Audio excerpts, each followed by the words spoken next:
Message d'alerte de la SENCO sur la situation préoccupante de la rentrée scolaire 2021-2022.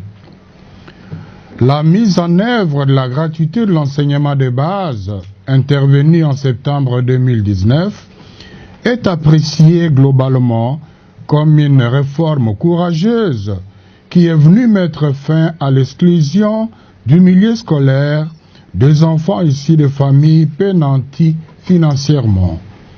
Cependant, force est de constater que c'est avec beaucoup de peine que l'année scolaire 2020-2021 a réussi à se terminer dans une relative paix sociale.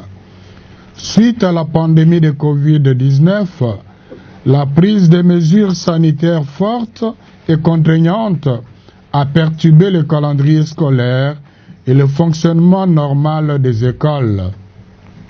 Nous avons apprécié le réaménagement du calendrier scolaire jusqu'au 8 septembre pour avoir une année scolaire normale. Dans nos précédents points de presse, état de lieu sur la mise en œuvre de la gratuité dans les écoles conventionnées catholiques du 13 janvier 2021, nous avons relevé plusieurs facteurs internes et externes qui constituaient une menace sérieuse sur la viabilité de l'école et la qualité de notre système éducatif. Plusieurs recommandations ont été formulées au gouvernement pour rectifier les tirs et viser l'atteinte effective des objectifs. En tant que partenaire éducatif du gouvernement depuis l'époque coloniale, et plus particulièrement en tant qu'institution pastorale et prophétique, dont la mission est d'éclairer l'ensemble de la population dans sa marche vers le développement intégral, l'Église a fait observer en janvier 2021 l'urgence de dissiper les frustrations subies par des enseignants sous-payés et particulièrement par les enseignants non pris en charge par les trésors publics, les NP et les NU. Parmi les recommandations formulées, on y trouvait 1. Une rémunération décente pour tous les enseignants, y compris les NP et les NU. 2. Le financement correct du fonctionnement des écoles et des bureaux gestionnaires. 3. La réforme du CECOPE en vue de garantir la traçabilité et la transparence des fonds mis à sa disposition pour la paie des enseignants. 4. La mise en place d'un cadre de concertation impliquant les gestionnaires pour l'évaluation et l'amélioration de la prise de décisions en rapport avec la gratuité. 5. La construction et la réhabilitation des infrastructures scolaires. 6. Les réformes essentielles qui pourraient faire des économies pour financer la gratuité, notamment la carte scolaire et la rationalisation des bureaux gestionnaires.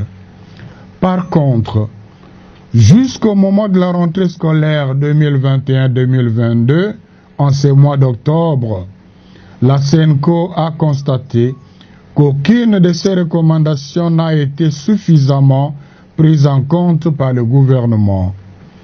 Il est clair que la situation qui prévaut actuellement dans les écoles conventionnées catholiques relève uniquement de la responsabilité du gouvernement et non des enseignants des écoles conventionnées catholiques. En effet, une récente enquête réalisée dans 19 provinces auprès d'un important échantillon de nos écoles mécanisées montre qu'au niveau primaire, il subsiste encore 1055 enseignants impayés, NPNU, sur un total de 7757 agents, soit 14%. Et au niveau secondaire, on relève 2306 enseignants impayés, NPNU, sur un total de 6 781 agents, soit 34%. Extrapolé à toutes les écoles, cela fera un nombre très important de NP et de NU. La gratuité est un droit constitutionnel. Pour la SENCO, elle est donc irréversible et non négociable. Mais seulement, cela n'est possible que si les réformes nécessaires se mettent en place et les moyens financiers conséquents les accompagnent. Il est hors question que la gratuité de l'enseignement de base repose sur l'exploitation des enseignants. Il est urgent que le gouvernement se penche sur toutes les questions de fond soulevées, aussi bien par la politique et la gratuité que par le processus global de gouvernance du secteur éducatif. C'est une priorité et une urgence pour l'avenir de notre jeunesse. L'organisation des états généraux de l'enseignement primaire, secondaire et technique pour évaluer sans complaisance notre système éducatif offrirait un cadre idéal pour cela. N'est-il pas temps pour le gouvernement d'abandonner les approches qui n'apportent aucune solution et que tout le monde reconnaît comme peu constructives dans la gestion de la crise actuelle? Il s'agit par exemple de la banalisation du déclin que connaît actuellement notre système éducatif, notamment dans les conditions des apprentissages, infrastructures, manuels, méthodes d'enseignement et d'évaluation, et dans la qualité de la formation dispensée. 2. La politisation du mouvement de grève actuel qui ne découle que du sous-financement de l'éducation, d'un manque de redevabilité de ses dirigeants et non du refus de la gratuité par les réseaux conventionnés catholiques. 3. Les intimidations et les menaces envers les enseignants qui ne réclament que leurs droits, confèrent accords de Bibois à défaut des accords de Mboudi, alors qu'ils se sont sacrifiés pendant 2 ans pour le lancement de la gratuité dans l'attente des promesses toujours non tenues de paiement de 2e et 3e paliers. 4. La désactivation abusive des écoles et d'enseignants qui fonctionnent régulièrement.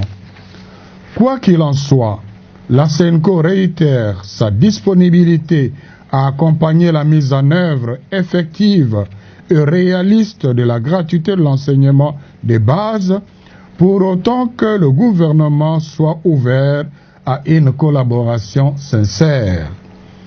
Elle prie le Seigneur de bénir les enseignants qui ont le droit de travailler dans des conditions de rémunération décentes et aussi pour les élèves dont le droit à une éducation de qualité est actuellement en souffrance. Je vous remercie.